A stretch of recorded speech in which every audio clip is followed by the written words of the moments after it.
What's up, good people? This is KO, Kevin Orosz, coming to you live from Austin, Texas in studio. And we're going to continue this just crazy journey of just me riffing and you watching me riff. For all you listening on a walk in nature, hopefully, maybe you're at the gym, I see you. For the rest of you just watching the video, just sitting there at your desktop, all oiled up, appreciate you. So this is tentatively episode 2 because I did episode 0 just to be cool. But I want to go meta here for a bit and just talk about what I'm doing here. Why am I doing it like this? Now, the podcasting wisdom out there is all about, looking professional and being niched and doing it the right way. No, Kevin, you can't do it that way. You don't have a niche. You haven't thought it all through. You need to SEO keyword and do the podcast the right way according to how the top people are doing it. Well, I'm here to tell you I don't give a fuck about any of that. Okay. The whole point of this, and not even that my old podcast, The Revolution, which some of you will know, I talked about earlier in an episode, I kind of didn't do it there either, although I did try to do some of the best in practice things. But, I just want to invite y'all into my world and my mind. That's basically what I'm doing. Today's episode, I'm just going to be going through some of my favorite topics and ideas, rapid fire. I have a bunch for y'all. But I actually don't agree, even though I coach people in business on marketing, sales, funnels, their creative process, like how to actually be a solopreneur, entrepreneur in many facets. At the same time, for my personal preference and how I like to do things, yes, I have niched many times in my business. I've done the dating relationship niche, love, sex, polarity, all that. I've done like the creative niche of business support, consulting, coaching. Those are kind of the main ones. I've never really niched into health and wellness, which is kind of the third bucket you hear about, right? It's love, health, and business or money. Those are kind of the 3 mega niches that all others can kind of fit under. This podcast basically is, it's just me being goofy. I'm sitting here wearing blue blockers and a Buc-ee's hat. And I'm just riffing. I don't have a script. I haven't fucking thought this out. I have a bunch of topics and I'm following my whim, because I am the fucking niche. Okay. There's this idea, and one of the most epic business coaches I've worked with, he made this very clear, studying many of the original goats of the industry. You either hyper niche down and pick an area that you're really good at. It's your zone of expertise or zone of genius. Zone of expertise is kind of like, what are you really, really good at? You may not love it 100%. It may not be your ultimate passion, but you're really good at it. So it's your zone of expertise. And that's very important. And I do recommend that for all the business people out there. And then there's your zone of genius. Zone of genius is a little rarer when it's something that it's only what you can do. It is your genius. It's quite unique by definition. It's genius. I think everyone has a zone of genius. Now, a lot of people struggle to find theirs, or they spend their whole life looking for it.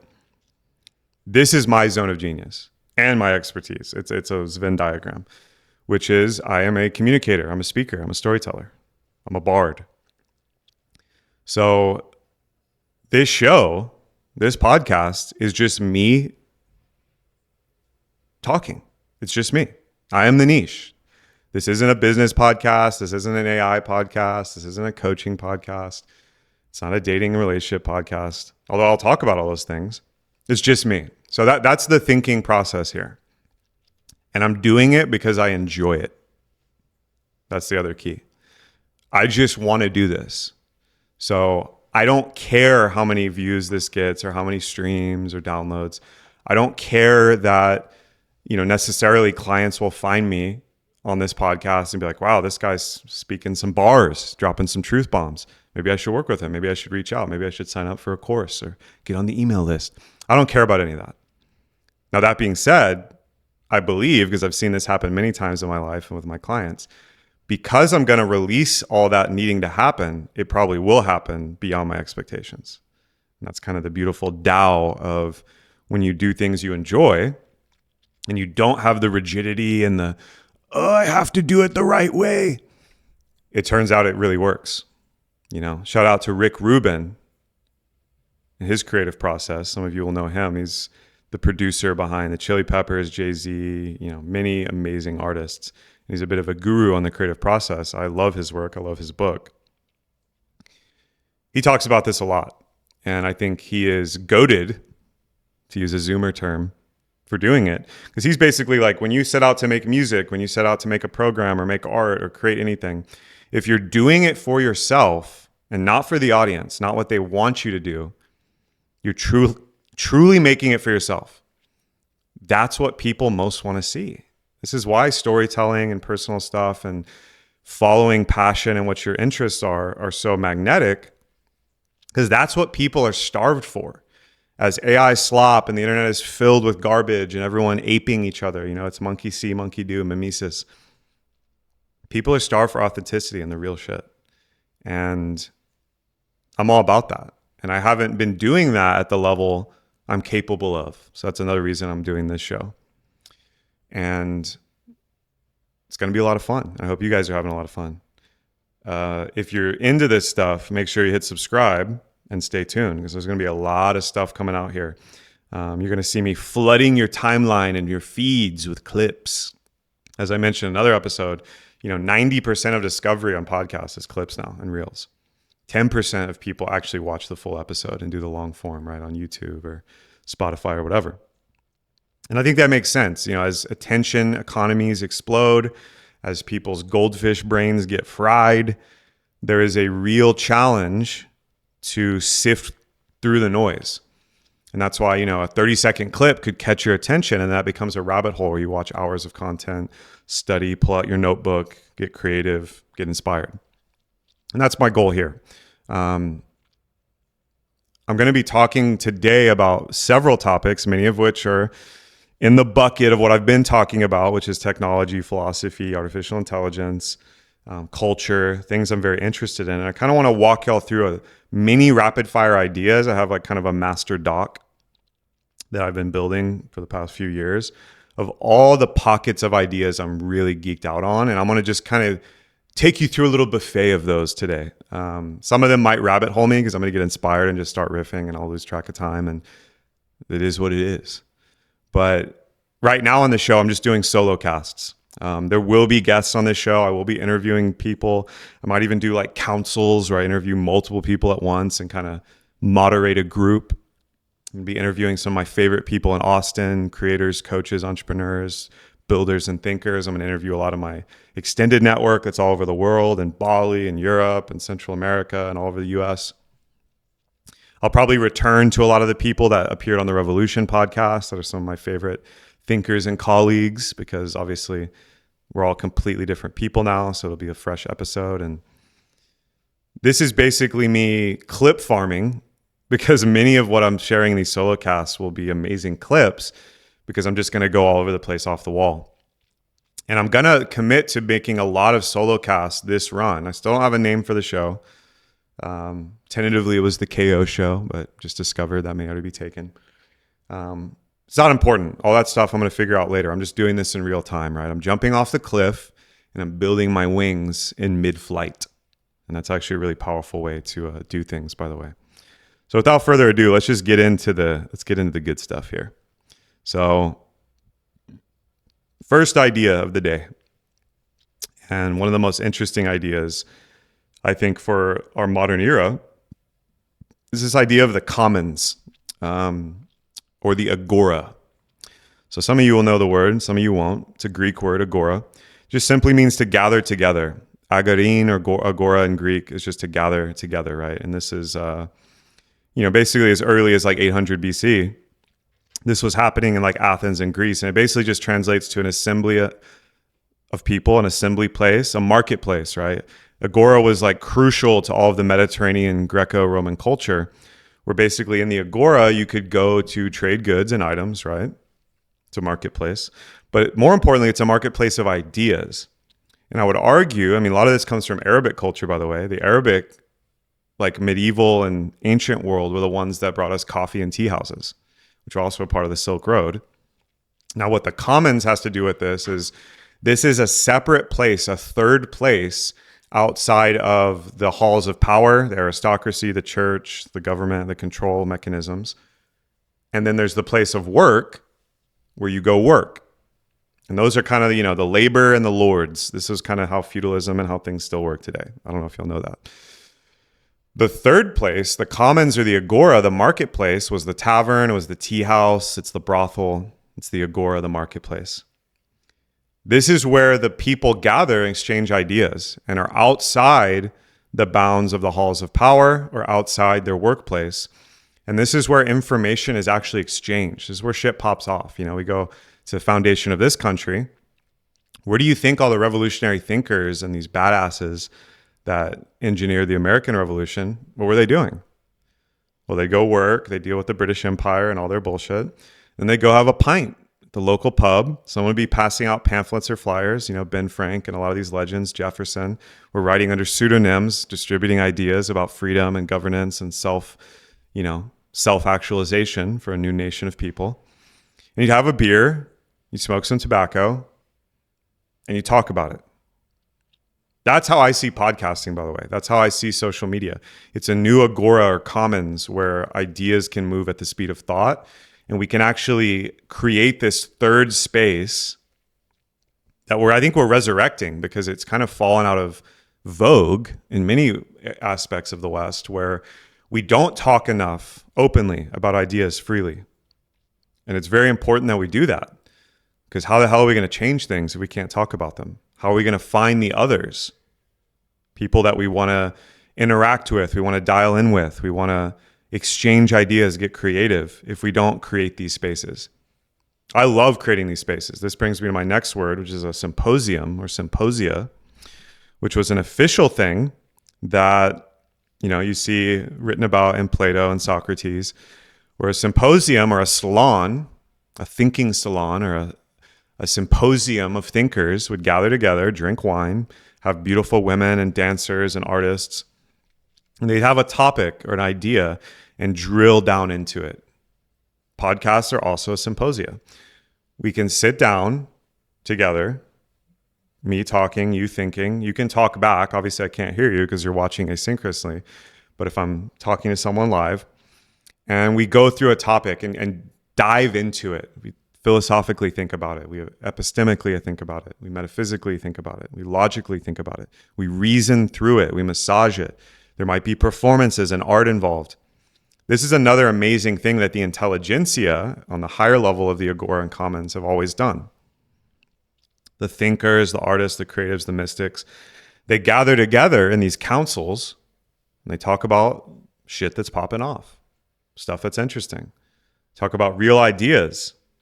And the movers and shakers, the intelligentsia is basically made up of the scientists, the artists, the philosophers, the authors.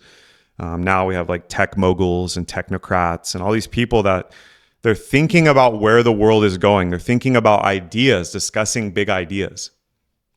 This is essential to the Western mode of thinking. And obviously, the East has their own version of this too. We have to be doing this if we're going to advance the ball to the goal line, which is human thriving, in my view. And so these spaces are actually critically important. They're not frivolous. They're not arbitrary. They're actually essential to the evolution of human thought and culture. And so I'm going to be part of bringing those back. And they never went away, but they definitely are not honored like they were back in Greek times, back when the Silk Road was running, during medieval times, during the Renaissance. Because now we live in this postmodern world that's all industrial and it's exchangeable parts and it's all like, it's very clunky and robotic and mechanical. And we have to kind of break out of that. We can break out of that with our language. We can break out of that with our spirit and our will. And we can break out of that with our creativity. And we have to do it, I think. We get to. It's very, very, very important. So kind of bouncing around here, these don't follow in any logical order because I just literally have a list, a mind dump here. Let's talk about Christ. Let's talk about aliens. Let's talk about how crazy the coming of Christ, or his resurrection / the birth of the Christian world, Christendom and the church, fucking rocked the Roman Empire and what it might look like in our times. Okay. So again, Terence McKenna, who you'll hear me talk about a lot, is one of my favorite thinkers of all time. He rightly pointed out and theorized that basically in a world of Roman aristocracy and the Roman Empire, right? Think about the Roman Empire before the turn of the millennium. So we're talking about, Caesar onward, and this is like the last century BC before it flipped to AD. Rome had conquered the Mediterranean. They conquered most of the Western world. And these Roman aristocrats, these nobles, they were locked into a worldview. They're polytheistic. Many of them were pretty much agnostic, though, and almost atheistic, where like they just paid tribute to the gods. They had these ideas about spirituality, how the world worked. Many of them were Democritean atomists. So they, atoms and this idea of units of nature and the elements had started to come into the philosophy. You had all these different warring and debating, Latin, Roman philosophies. And then their slaves. They all kept slaves. They started to hear about this Jewish rebel leader spreading amongst their house servants, the people making their beds, cooking their food, cleaning their shit up, taking care of their animals. This slave class, this servant class in the Roman nobility started talking about this Messiah, this rebel leader, this political leader, this religious leader that had been persecuted and found because he's, instigating, this big rebellion among the downtrodden. And then the Jews, or these, interest groups, had him put to death by the Romans. He comes back from the dead. What the fuck is going on here? And this story, it was a powerful story, got so out of control that a couple hundred years later, the Emperor Constantine calls the Council of Nicaea, and many other things happen that are kind of lost to history, but we're not going to go into all that here. I'm not a scholar on this, but I'm a layman who loves researching it. It got so out of control that the whole empire had to convert to Christianity to keep it going because of the rebellions and the cultural zeitgeist. Think about how crazy that is. A dude who was a leader of the downtrodden came back from the dead. It's magic. It's crazy. That story was so powerful that it completely changed the direction of the Western world. Rome was that powerful at the time that it eventually collapsed and fell and split into two, and then bled into the medieval world and that empire with the papacy controlling it, the Pope, and Christendom basically calling crusades and the Inquisition and running the game for hundreds and hundreds of years. You could argue up until now, for 2,000 years, they have massive influence. That kind of event was apocalyptic. It was eschatonic. A word you hear me use a lot. The fulfillment of all things, the fulfillment of history, a changing of eras. It was so powerful that it was like the coming of a new age, a new era. And we're still living in the shockwaves of that. Now, what is that going to be for us modern people? This is where the aliens come in. Now, in a world run by science and materialism, obviously the Christian church still has a lot of power. It's one of the big three religions, along with Islam. And I believe the other biggest one is probably Buddhism. I don't know the stats. Gotta have Jamie pull those up. You can pull them up on your computer right now. Now the world's run by scientists and materialists and technologists. What kind of event would be similar to Christ's coming that would completely shatter the worldview of our world and trigger a cultural zeitgeist in a new era? Well, it would be a mass contact event. Fucking flying saucers and little green men, or whatever types of aliens you want to imagine, landing on the White House lawn or appearing over every major city like Arrival or Independence Day, and being like, hey, just so you know, you're not alone. Zero gravity technology, time travel, interstellar travel is real. All diseases can be cured, immortality, all these crazy scientific things would just shatter the current paradigm if we had a mass contact event, the coming of the flying saucer. Now, what's really weird is since we invented the atom bomb and we nuked fucking Japan in World War II, from that moment till now, Strange things have been seen in the skies all over Earth. Strange encounters with beings from other dimensions or planets have been reported by countless people all over the Earth. It's all happened since then. Carl Jung wrote about this in an amazing book. The myth or the symbol of things seen in the sky and the flying saucer UFO. That's going to be our second coming. I mean, you could imagine there's many others. Maybe it's robotics or the creation of AGI, which is very similar. So like Skynet or a Terminator level intelligence that's machine comes online and talks to the entire planet. That event will be the one that shatters our world and our paradigm and brings in the new one. And I just want you to think about the implications of that and to get ready for that eventuality. Maybe it happens in my lifetime, our lifetime, maybe not. Maybe it happens in 100 years. Who fucking knows? But we are kind of overdue for a mass contact event, which I would argue Christianity and the Christ story was a mass contact event. Before the internet, things only traveled at the speed of a horse back then, information. But it was sufficient to change the entire planet and the cultural story. In our world where, news is instantaneous, I can get it on my little black box here in 1 second around the world. This event will shatter our paradigm. And this is something I'm very interested in. So anyway, we could do a whole episode on that, but moving on.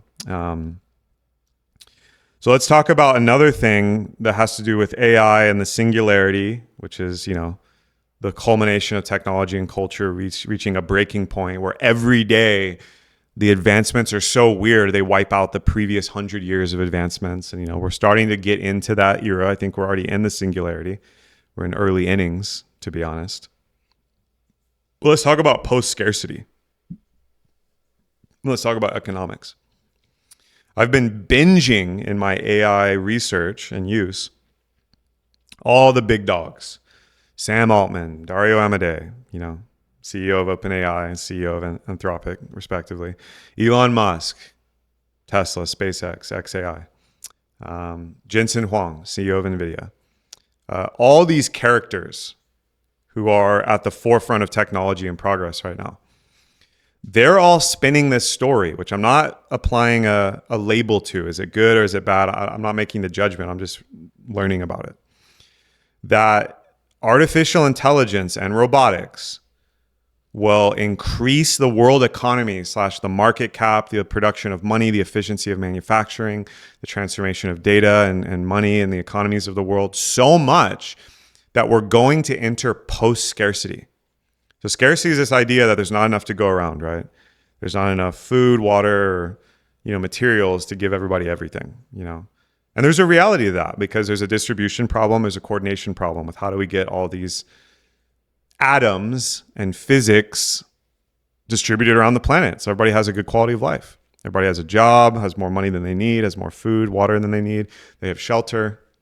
They can breathe clean air. They can raise a family. They can do the things and they can do the stuff. Scarcity has driven the whole human enterprise because there's not enough to go around. So there's haves and have-nots, right? There's a ruling class and there's a labor class. All these ideas that have been debated ad nauseum in economics. Capitalism, communism, socialism, the ideas of democracies, the ideas of military spending and the big stick that you wave around to get people to do what you want, the enforcement of violence to enforce scarcity. Elon and many others who are working on robotics are talking about as soon as robots get to the level, which they're all building this shit, Elon's building Optimus, which is like a humanoid robot that'll be able to do almost anything. There's many other companies. China has humanoid robots right now. As soon as the robots, which again, the robots are governed by artificial intelligence. So one really powerful AI will be able to manage like fleets of robots, right? Once robots can build robots, it's game on. Post-scarcity, baby. Just think about this. The cost of everything will go down because instead of having to pay humans and go mine and refine ore or find the pieces to build advanced technological components that run the economy, all the chips and the computers, the cars, the factories, to smelt metal, to build buildings, all the crazy shit that goes into like this technological post-industrial world we're living in. As soon as robots can build robots, we enter a crazy exponential curve where the cost of everything approaches zero. because robots don't sleep. They don't eat. They can be programmed endlessly to just build shit and do things. So robots building robots and AGI or AI building better AIs. The robots are messing with the physical world, atoms. The AIs are messing with the digital world, photons or electrons, bits, bytes. Those two processes, once they're spun up at a crazy level, which we're fast approaching, I mean, some people are saying as soon as this decade, before the 2020s end, this could happen. A lot of people think it'll happen 2030, 2032, 2035. The predictions are meaningless because it literally changes every day with new technological breakthroughs. We're at a level right now where if you're dialed in on Twitter or YouTube, which again, I think are the two best sources of knowledge right now. This is a side note, but if you're getting your news from like Instagram or Facebook or fucking CNN, they're downstream of what's happening on X, on Twitter, and how fast on the technology side, how fast the information's coming down and getting synthesized and integrated and commented on and iterated. Once robots can build robots, there's a potential, and again, there's like a dystopian and a utopian version of this, both of which I think are caricatures and naive. It's going to be a mix, as it always is. It's not one or the other. The utopian vision is a solar punk world, which, I would love to see come into fruition. I think it will, if enough of us get our shit together and create generational wealth and put our voices and our culture into this, a culture that's pro-life, pro-human, a culture that's pro-nature, and is positive sum. There's a solar punk utopia where in this post-scarcity world, we'll have these vertical cities with no toxic components in the fucking construction that gives us mold poisoning and asbestos and all these fucking terrible endocrine blocking things that are filled in our fucking structures, by the way, in our architecture. These vertical buildings or circular domes and pyramids will be covered in permaculture and vertical hydroponic farms and aquaponics, and it'll be synergized with nature. Mass solar panels and wind turbines and closed loop systems that perfectly create more food and more health and well-being than we can even use. It'll be so much abundance that we'll have to figure out ways to deal with the surplus and be sharing in a social, communal way. That's like kind of the utopian post-scarcity. The dystopian post-scarcity, which has been well described, shout out Orwell, Huxley, 1984, Brave New World, all these people, it'll be a complete nightmare. Police control state, technocracy, social credit store, that's a Freudian slip. Social credit score and maybe a social credit store where you can spend your credit points. Fucking cybernetics and cyborgs and robots and humans, locked into their Neuralink in an endless dopamine loop and just complete mind control, thought policing, surveillance, and a technocratic hellscape, right? That's the dystopian version, which apparently a lot of these fuckers in CEO positions, the World Economic Forum, all these powers that be, they're telling us, they're not even hiding it. You can go look this up on their websites. You will own nothing and you will be happy. You will eat the bugs and you will be in the goo pod and we will control everything. This shit is fucking dystopian and we need to be on watch for this. But the trade-off, what they'll give you as their cattle or your bug-eating goo pod self, is it'll still be post-scarcity. Anything you could possibly want or imagine will be available. Think about like Blade Runner or even the Star Wars universe. Post-scarcity means you can have anything, but you'll be renting it because you'll own nothing and you'll be happy, right? This is their fucking slogan. Both of these are caricatures. It's obviously going to be a blend.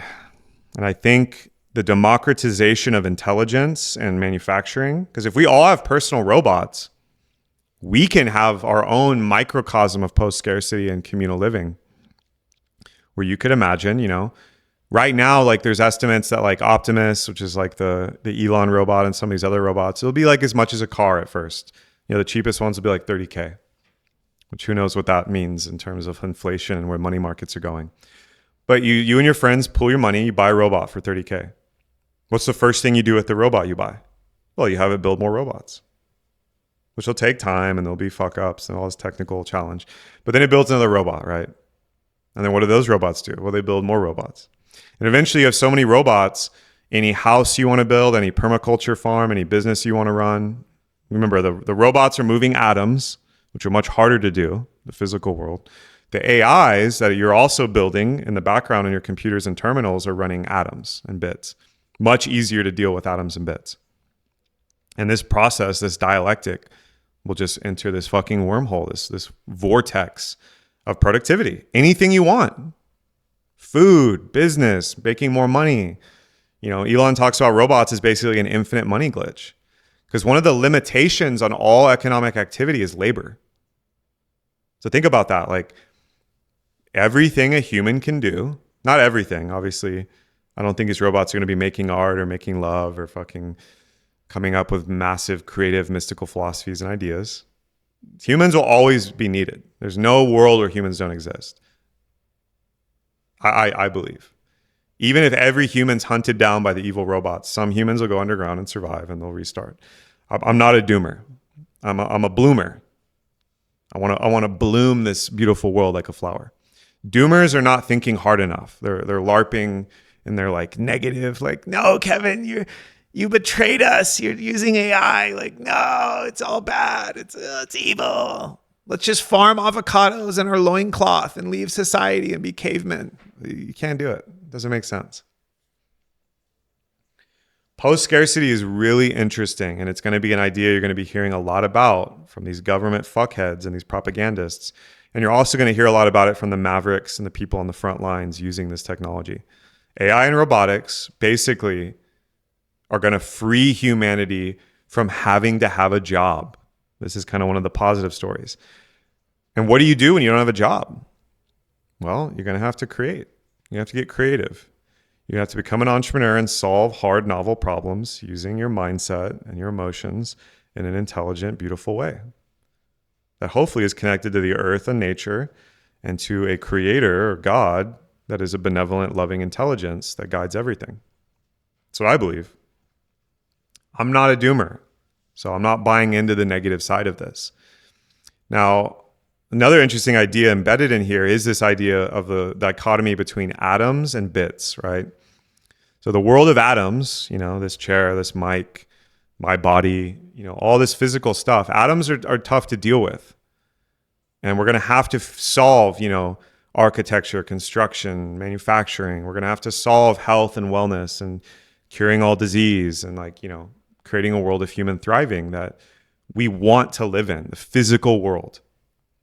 And that's going to move at a slower pace until these armies of robots and these fleets of robots building robots just can mass build this all out. A lot of what's happening is happening in the world of bits or electrons or photons, right? Which, this camera and this mic are capturing these bits and electrons and beaming them to you on your device. And it's incredible. So that's the power of AI, is because the world itself is limited on some level by atoms on what we can build in the physical world. The digital world isn't limited. I mean, there are some limits in terms of storage and electricity and compute and data centers and all this shit. But that's being, ramped up at an insane rate. Some would say a sickening rate. But in the digital sphere, in the world of bits, we can do anything. We can design and scaffold out entire planetary structures and crazy amounts of ideas and information and run them in infinite simulations and permutations to figure out what we actually want to do on the physical world. And that's the power of AI, is it's going to help us do that and is helping us do that right now at an insane level. And this is where virtual reality is a concern and an exciting thing, where a whole portion of the world will be living in virtual reality, right? And this brings me to my next topic. Most of us are already living in a virtual reality, myself included, because we're on these fucking things all the time. There's a hilarious meme where it's like, your ancestor looking down on you from heaven. And these ancestors fought wars and, got married and had kids and chopped wood and carried water and farmed crops and went to jobs and built things with their hands. And they're just looking down at us and they're like, fuckers are always on that phone. These fuckers are always on these screens. They're sitting around staring at screens. We already live in VR and AR, augmented reality. Augmented reality is like your GPS. I want to drive downtown Austin and go here. That's AR because it's in this virtual screen, but it's augmented in the fact that it's on my screen in my car and I'm driving there looking at it, and the digital and physical world are merging to get me to a point. A lot of us are already living in VR. How often are you scrolling per day? The fucking statistics are alarming. The average person, I believe, Jamie can fact check me on this, 6 to 8 hours a day.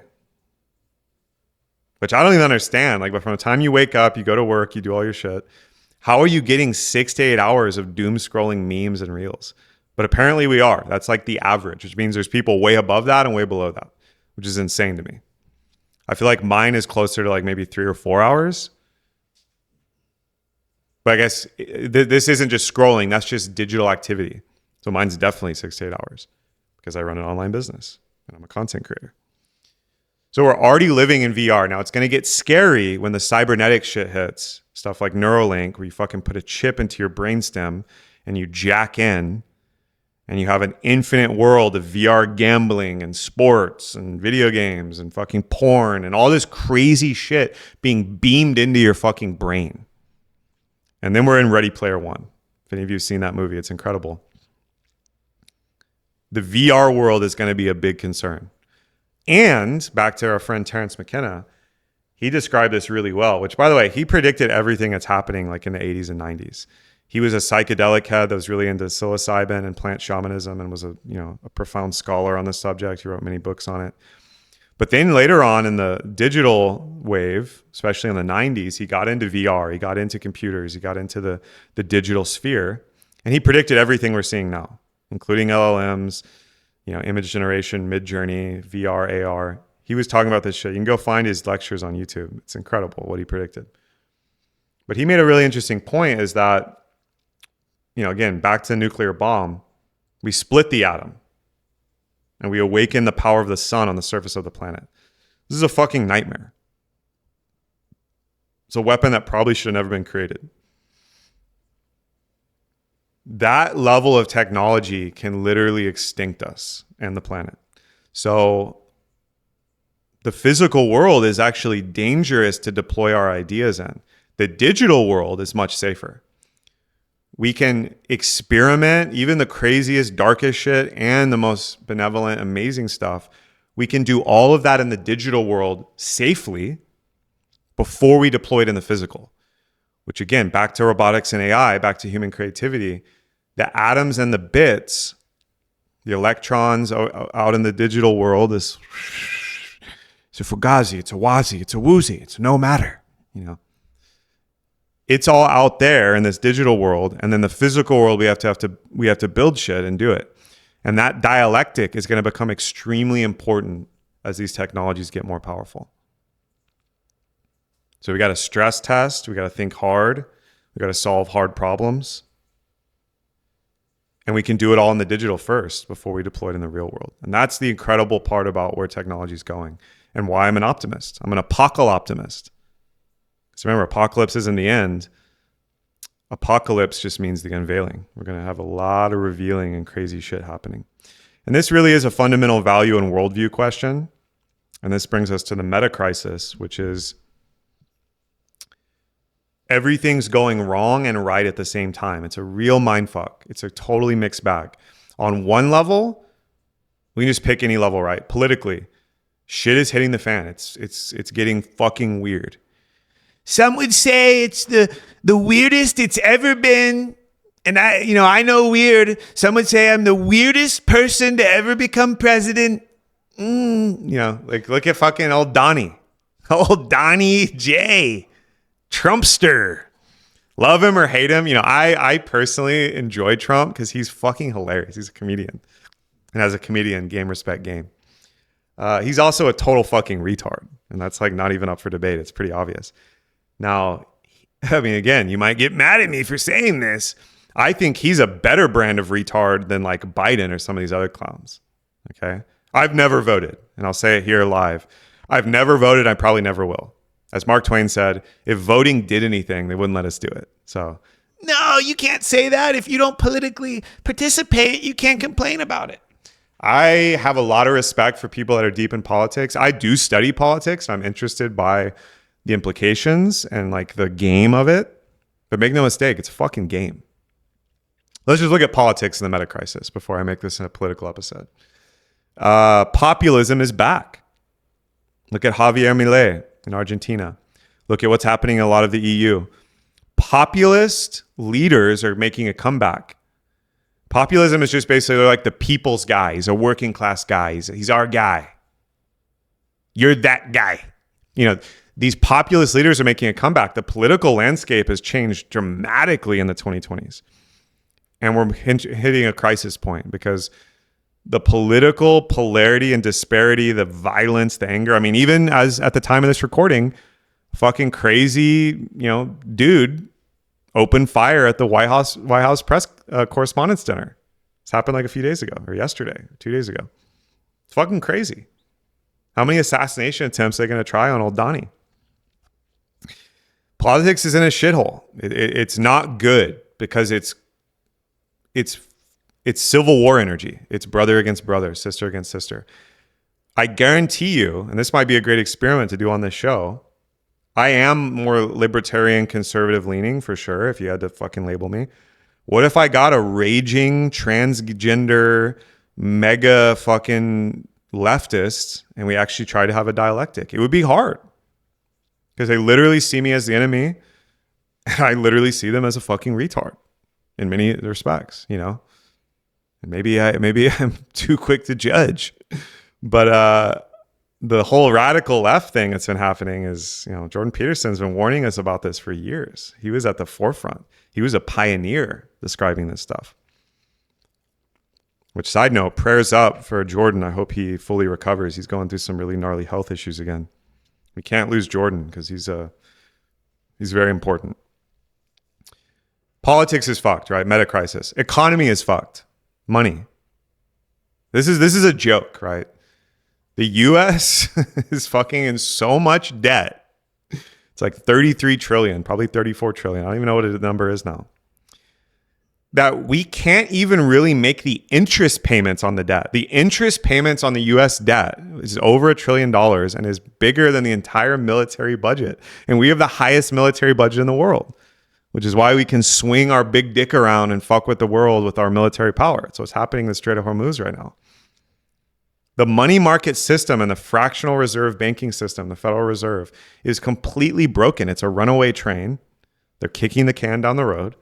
Just debt, more debt, money. Just print more money. If we can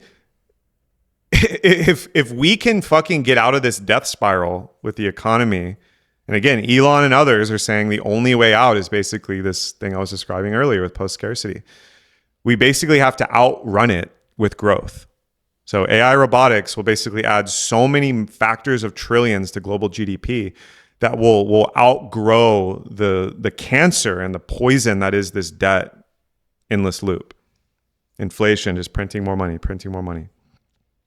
I mean, our boy Powell, the Federal Reserve Chair right now, is about to leave office, and the new guy is supposed to be their guy, Donnie's guy.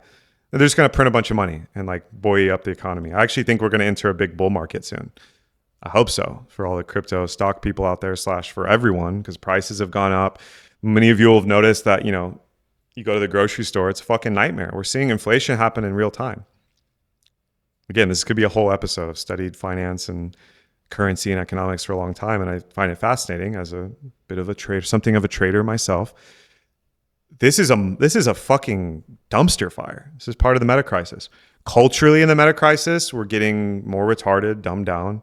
Look at the new generation. They don't know how to build anything or use their hands. They're doing fucking TikTok dances and OnlyFans.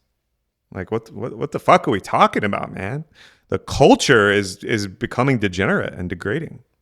Which, side note, on the bigger aspect of meta crisis, this is what you expect to see at the decline of an empire. Happened in Rome, happened in, the Turkish Empire, the Moor Empire, the Mongol Empire, the Qin dynasty. Just pick your empire from history.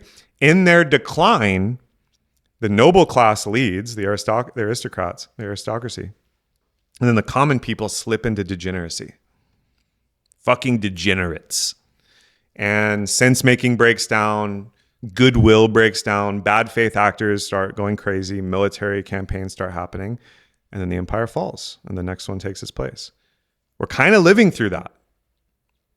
There's a really interesting stat, which I don't know the exact number, but basically most empires in our modern kind of like timeline have an average lifespan of like 270, 280 years. And we just crossed that somewhat recently with the American anniversary. And we're right on that timer, right? Look at the British Empire and how they controlled the whole world. This also has a lot to do with the global reserve currency, by the way. Look at the Dutch Empire and what it controlled. Look at the Spanish Empire, the Portuguese, and they were colonizing everything. They all share patterns. And the American Empire, which has kind of been the big dog of the 20th century, as we really came to power, and World War I and II happened, and the Bretton Woods world, and everything that happened with NATO and the UN after World War II. We've kind of been in this era.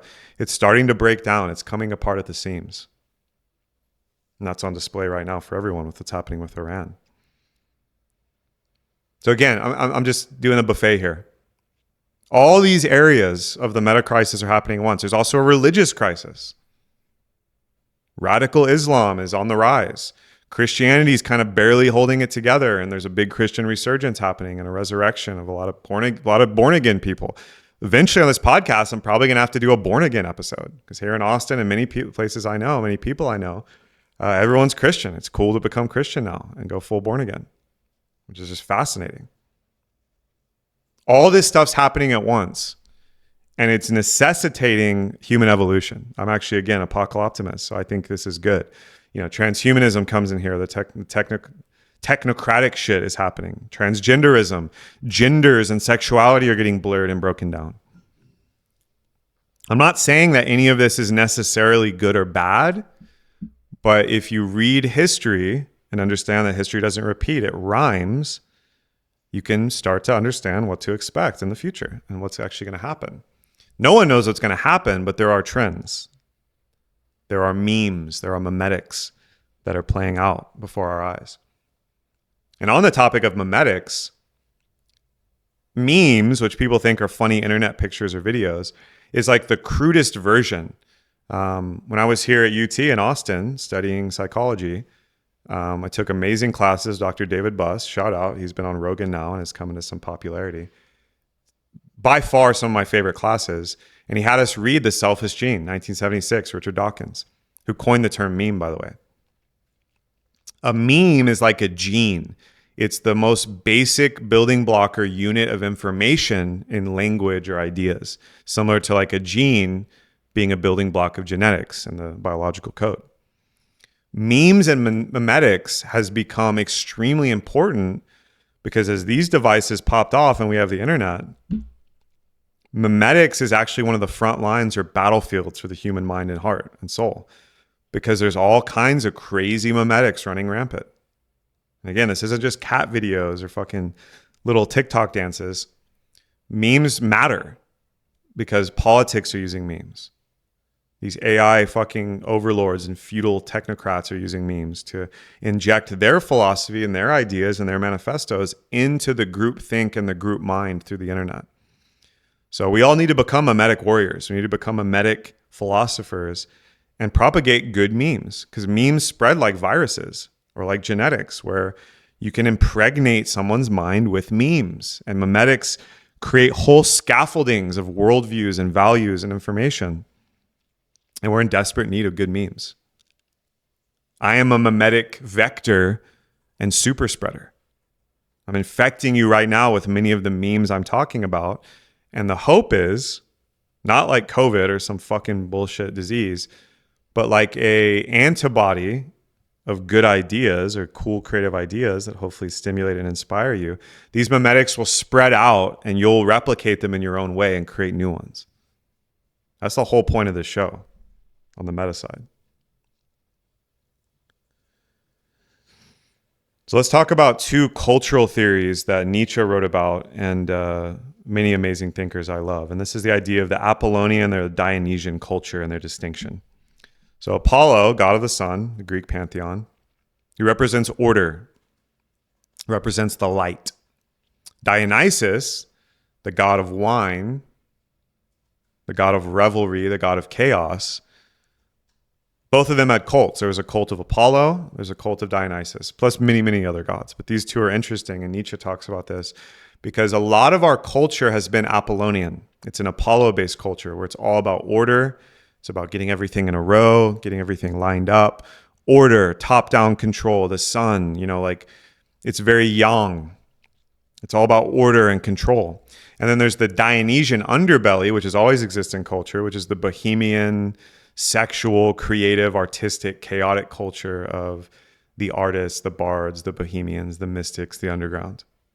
This is what the 1960s psychedelic, revolution and sex, love, and rock and roll is all about. This is the revolution happening right now with the underground current of how people are using AI, how people are seeing technology, the cultural zeitgeist and masculine, feminine, all these interesting things happening with art, with thinking. Now, I'm very much more of a Dionysian, if that wasn't readily apparent.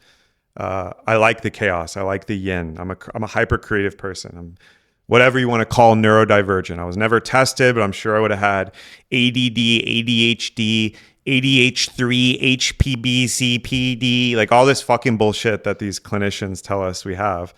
None of this shit's new, by the way. There's studies that show that like neurodivergence or ADHD made you a better hunter-gatherer, by the way. And that's science. Trust the science, Kevin. Just trust it. Trust these scientists. But as a neurodivergent, as someone who's like thinking a mile a minute, and I have so many separate interests and, passions and following this energy, I think Dionysian Apollonian culture are coming back into an equilibrium because of the internet. Back to all these things, the meta crisis, mimetics, the Dionysian impulse to like break things and get intoxicated on information or substances or passion and love and fucking the beautiful good virtues. There's a bad side of Dionysians too, which is hedonism and fucking degeneracy. There's a good side to Apollonian values, which is order, structure, creation. We need both. It's yin and yang. Like you can't have one without the other. But the dark side of the Apollonian is what is causing a lot of the issues with the world. Control, management. We're living in managed reality.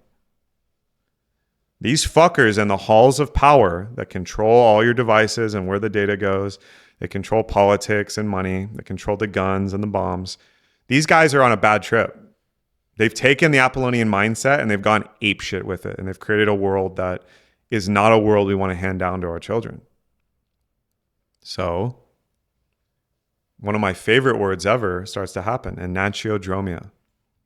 Enantiodromia is a beautiful Greek word that Jung talked about a lot, which is the tendency of opposites to morph into one another. Think about the yin-yang. Just at the tip of the yin, the black, it becomes the yang, the white. And then there's a little bit of each of them in each other, and they're in this eternal dance. We're seeing that in our world where when you go so far one direction into order, you enter chaos.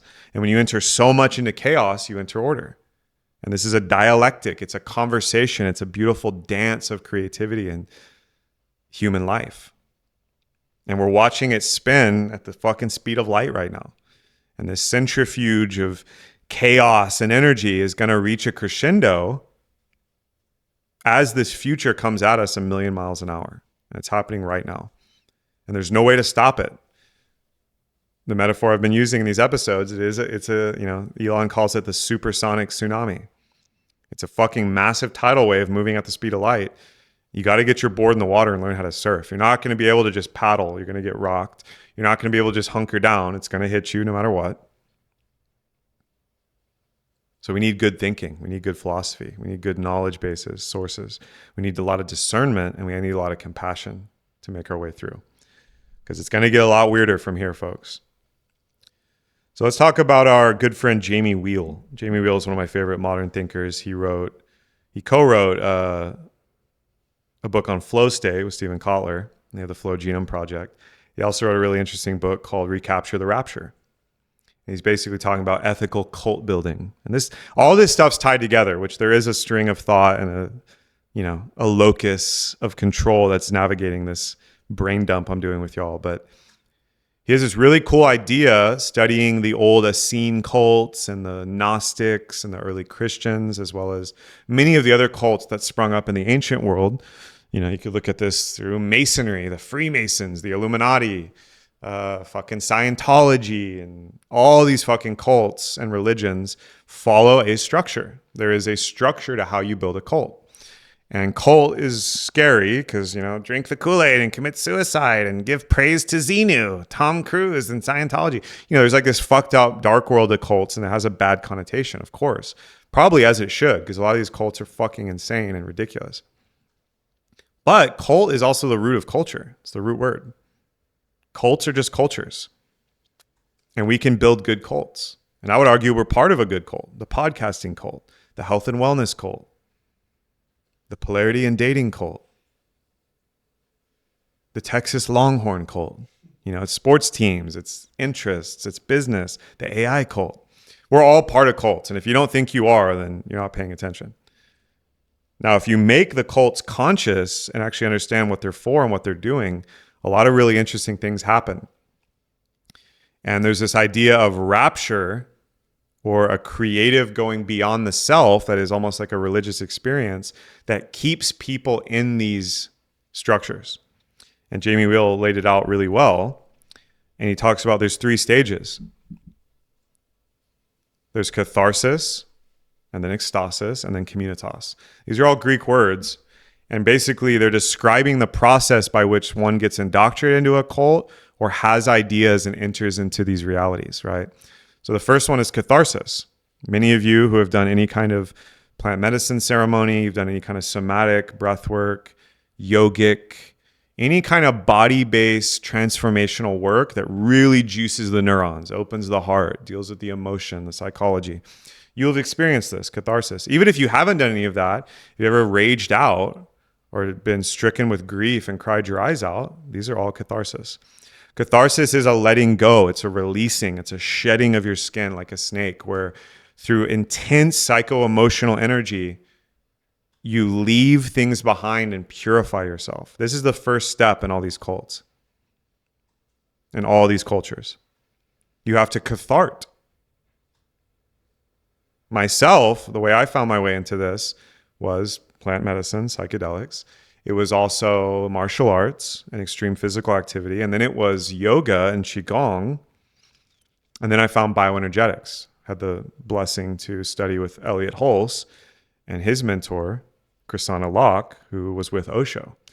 So I'm a big Osho guy. And I think the work of Wilhelm Reich and Alexander Lowen and bioenergetics and what Osho did with those meditations, that's just one avenue. This is where I really started to study this stuff, where through breath, through movement, through sound, through intense shaking of the body and somatic practice, you enter a profound state of catharsis where the emotions are just coming a mile a minute. Rage, repressed memories, sadness, tears, grief.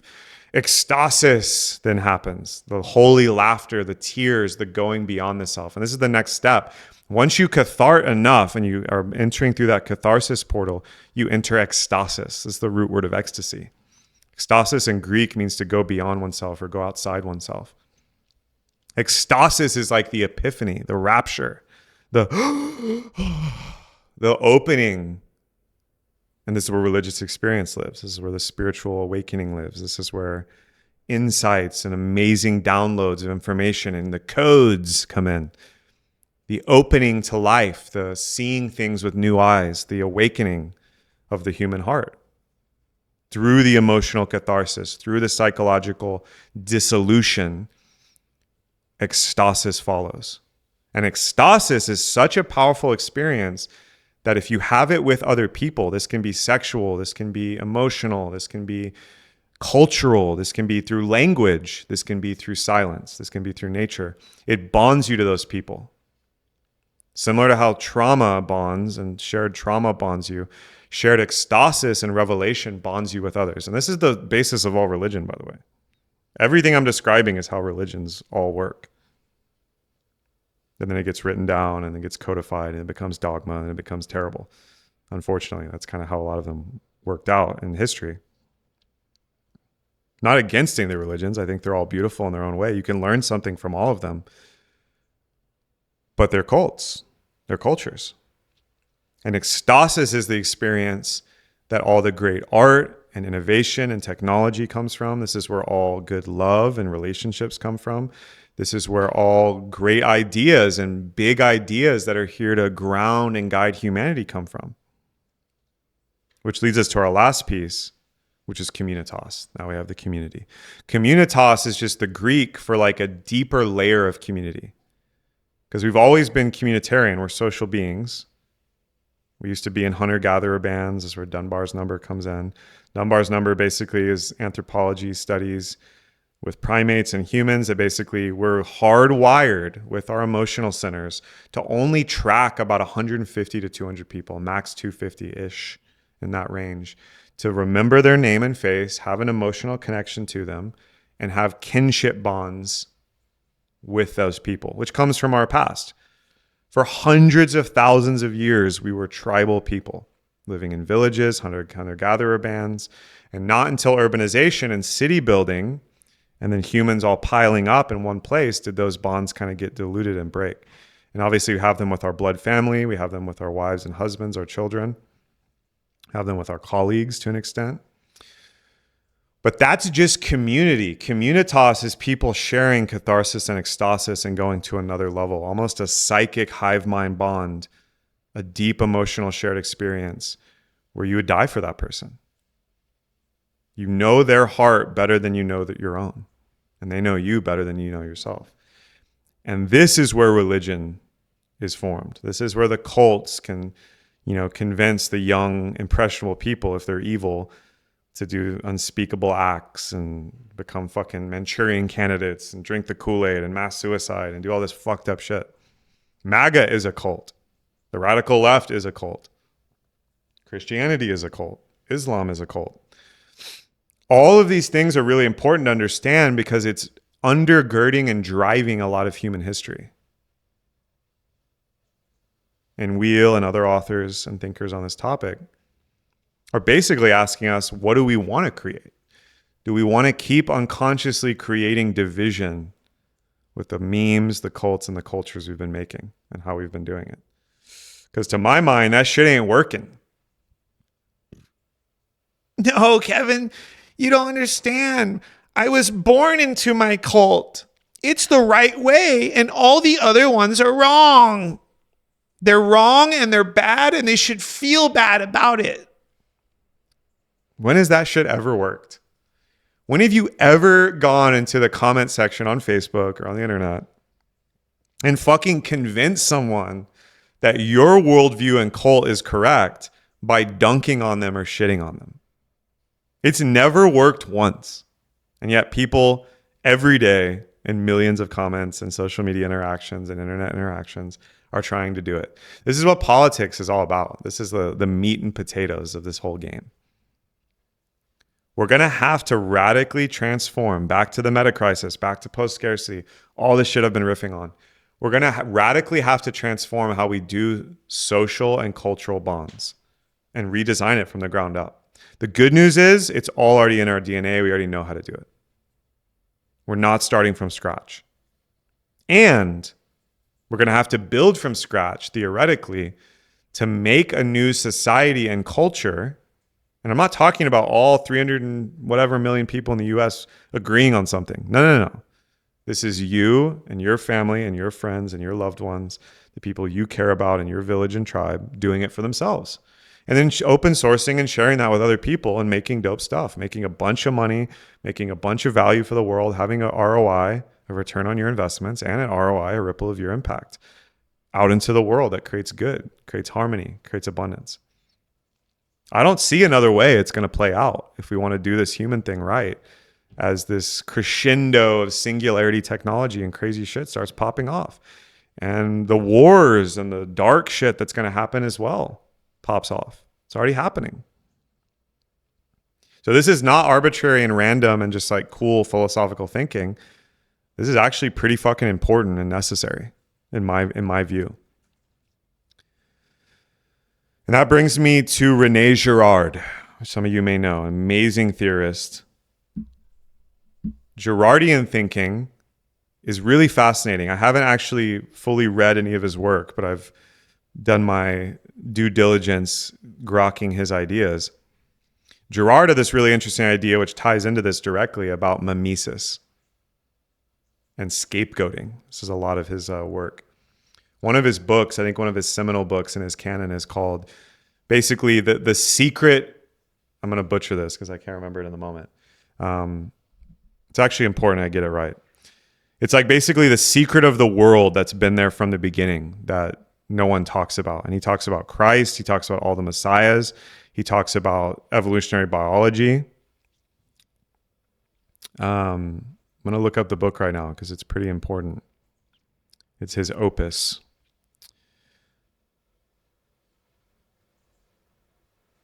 And basically, like, this idea is monkey see, monkey do. Right? It's the fact that as humans, we have mirror neurons and we're mimetically copying each other throughout history constantly. Here we go. It's such a goated name. Things hidden since the foundation of the world. One of the best book titles I've ever seen. Things hidden since the foundation of the world. He has this overarching theory, and like, I don't agree with all his ideas. Some of his stuff's pretty dark, and characters like Peter Thiel, founder of Palantir, PayPal investor, daddy to JD Vance, investor in Elon. This guy is a big player. He's obsessed with Girardian theory. So there's definitely dark people. I think Thiel is sum total kind of dark. I also think he's doing some interesting stuff that are really into this. So this is not like a black and white good versus evil thing. There's a mix here. It's gray. All of human history is fucking mimesis. It's miming. It's copying. Monkey see him do that, I do it. Like, think about the first people fucking planting crops.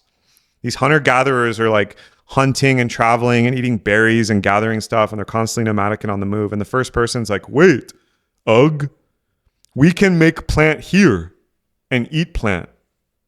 Keep here. We do agriculture. And another monkey human is like, I'll do that. I do. This is how all human learning happens. And we know this now with mirror neurons and a lot of neuropsychology and neuroscience. A lot of human activity is driven by mimesis. Mimesis is just a fancy word of you're copying or mimicking. And our mirror neurons can literally feel empathically, empathetically, sympathetically what the other person is thinking, feeling, and doing. And our eyes and brain mirror it, and then we do it.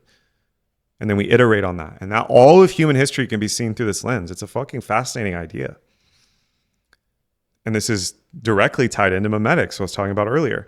The problem with mimesis is that bad actors, bad faith actors, and fuckers that don't care about humanity and are psychopaths or sociopaths thrive in these situations because they can use dark mimesis. And this is a real problem. Psychopathy and sociopathy, people who are literally, it's like less than 1% of the population, apparently, allegedly, and they rise to positions of power. They become violent alphas or dominators in the hierarchy and the dominance hierarchies of primate troops and human institutions. And they rise to the top because they have no qualms. They'll fucking backstab you. They'll betray you. They'll take charge. And so there's a dark side to mimesis that is played out through human history with where power aggregates.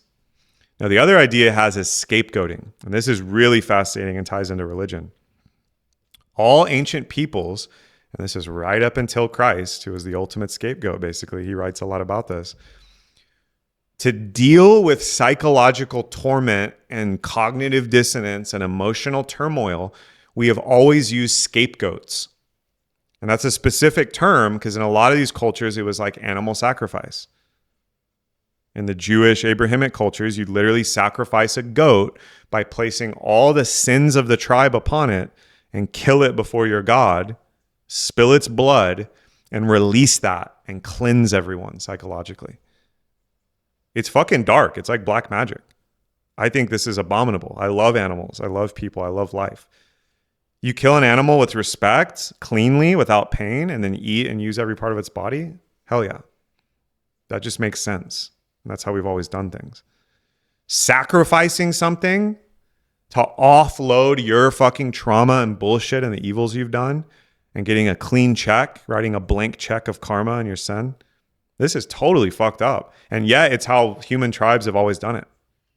Up until we have people like Christ or messiahs. There's many prophets and messiahs who got sacrificed.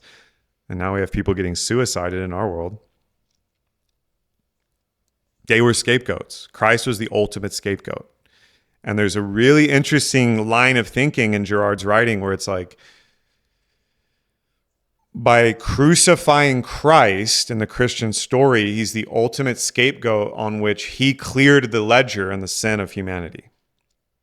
And this is kind of a form of mimesis and this ritual. It's a ritualized, magical thinking way of we have to put everything we can't deal with onto this one thing who's innocent and clean and pure, cover them with the stain of our sin, which again, sin in the original Greek and Aramaic just means to miss the mark. It's not evil. It just means you didn't do it right. You got it wrong. So we're all sinners because nobody's perfect and we fuck things up all the time. In that sense, there's nothing to be afraid of in terms of sin because you're just missing the mark. It's an archery term, by the way. You can look this up. You didn't hit the bullseye. You missed. And it's okay. We all miss all the time. It's part of being human, and it's actually beautiful. But it's so uncomfortable that we got to sacrifice this innocent little lamb or goat, or we got to kill this human in our tribe who's talking too much shit. He's making a little too much sense. He's a shaman or a seer or an oracle or a priest who's talking a little too much shit to the warrior class or the ruling class. So we got to scapegoat his ass and use their death as a ritual of control to get everybody back in line and purify them. What the fuck are we talking about, man? Now, Girard, I don't know enough about Girard. Again, he's on my list. I'm going to actually read a lot of his books this coming year or two. I think he's one of the most interesting thinkers in the West, French chap. Because we have to move beyond this idea. We cannot sacrifice innocence and purity to make ourselves feel better and create systems of control for humans. For all the reasons I've been laying out in this solo cast. That process, I believe, archetypally and psychologically in your internal process, the silence of your heart and soul, you can do, but you should be internally scapegoating parts of yourself that are dead wood, like the forest fire coming in and burning all the dead trees and detritus to make ash and enrich the soil, and the trees that survive grow back stronger. We have to do that internally, and this is shadow work. This is integration. This is wholeness. This is individuation. Everything fucking Jung was talking about, Jordan Peterson, many of the amazing line of thinkers in depth psychology, and this integrative Joseph Campbell, all my goats. They've been talking about this for hundreds of years.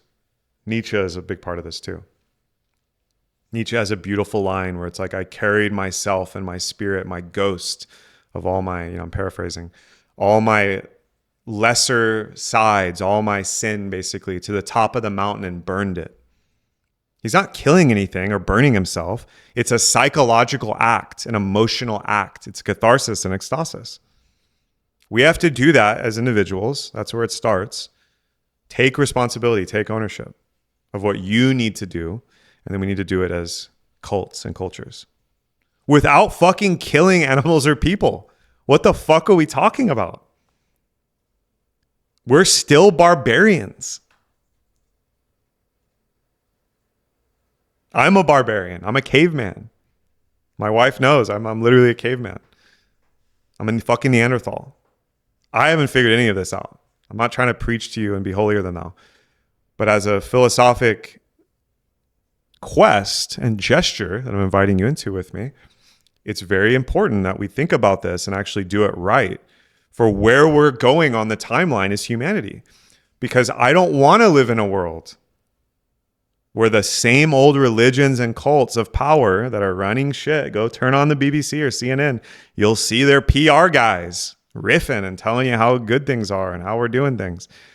This shit is not going to work in a world of post-scarcity, robotics, AI, in a world of mass contact, which, side note, if you haven't looked up Project Bluebeam, one of the conspiracy theories is that the next big false flag, or one of them, will either be a digital mass attack or it'll be a fake alien invasion. Go look this shit up. It's not even a conspiracy. There's redacted but released fucking intelligence reports and shit about this and whistleblowers. It's not just some fucking greasy dude on the internet making this shit up. There's a chance that they'll try to fake an alien invasion.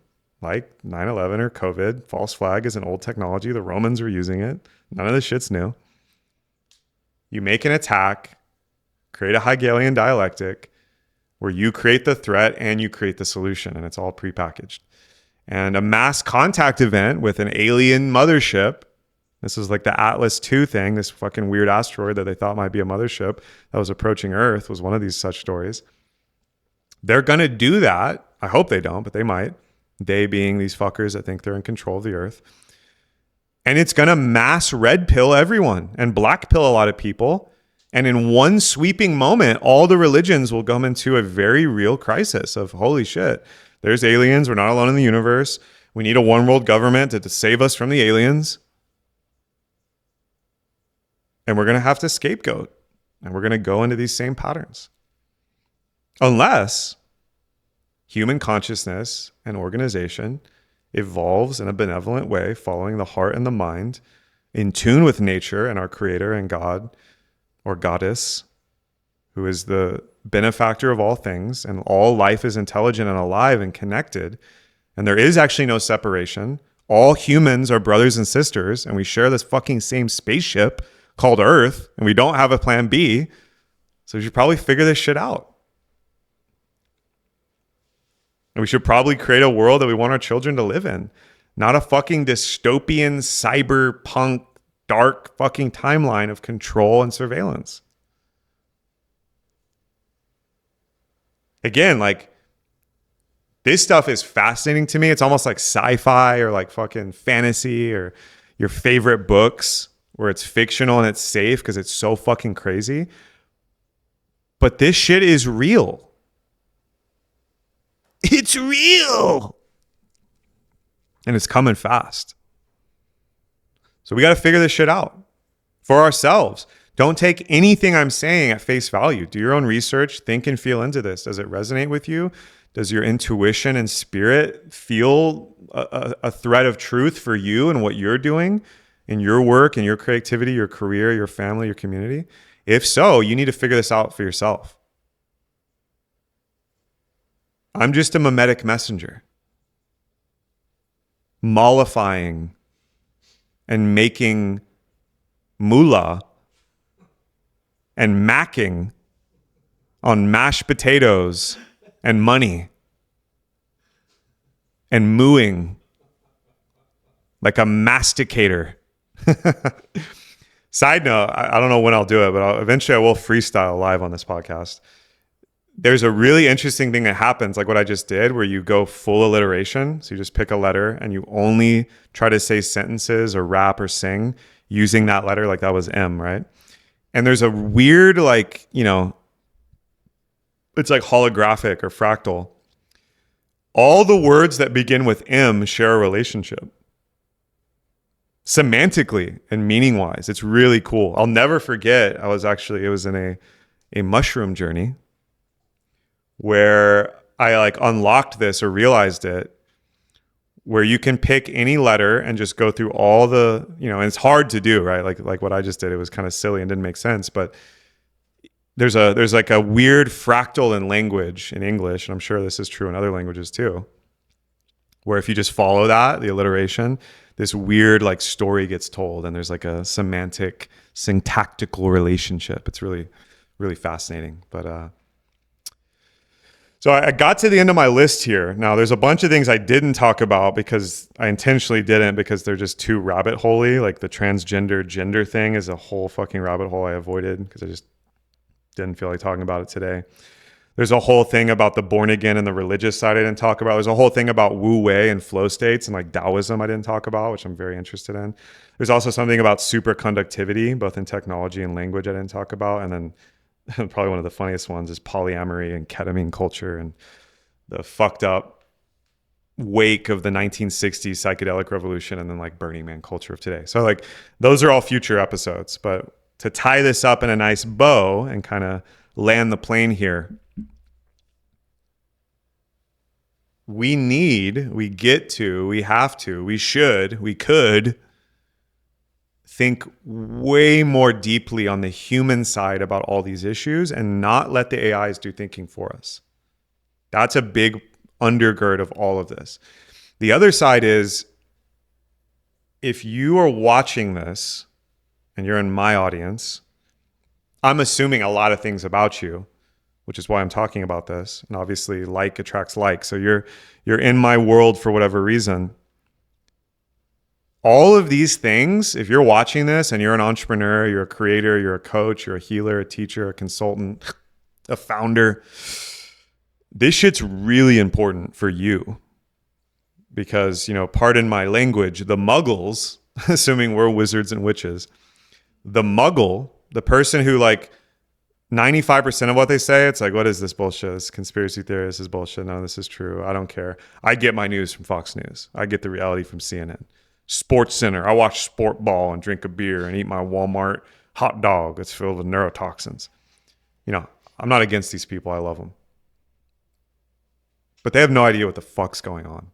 So if you're in the 10% of humanity, just made that number up. It's a study I conducted right now on the podcast. 10% of humanity is awakened, whatever the fuck that means, which basically just means you have self-knowledge and you're thinking about some of these topics. It's actually incumbent upon you. It's interesting for you, I would argue, to get really into your piece of this puzzle, your dharma, what it is that you need to do, your kuleana, your part to play in the tribal culture, to bring forth the good values and worldviews that are most interesting to you, and then you can get paid / inspire and impact people's lives and add a lot of value with them. That's what we have to do. And this is what I do. My job is I am a coach. I consult, coach, mentor people. And the reason my clients hire me is not because I know the best stats from CNN or, wear a suit on a fancy podcast and perfectly niche into blah, blah, blah, blah, blah with my content and marketing. It's because I'm me. It's because of all this shit that can be applied to make more money, to date really well and find your wife or husband, to create impact in the world and create ripples that add so much value and awaken so many people to the truth of human beingness and fucking spirituality and becoming. That's what I do. That's why I get paid to do it. People pay me a lot of money to be their Gandalf in their corner, advising their Frodo Baggins journey of the ring. They pay me to be their Obi-Wan Kenobi to their Luke Skywalker as they found a company or run a brand or business. They pay me to be the guy in the earpiece, the guy in the chair while they're going on first dates and going to clubs, bars, and ecstatic dance and learn how to talk to the girl, learn how to attract a man with signaling. This is what I do. And I am the niche.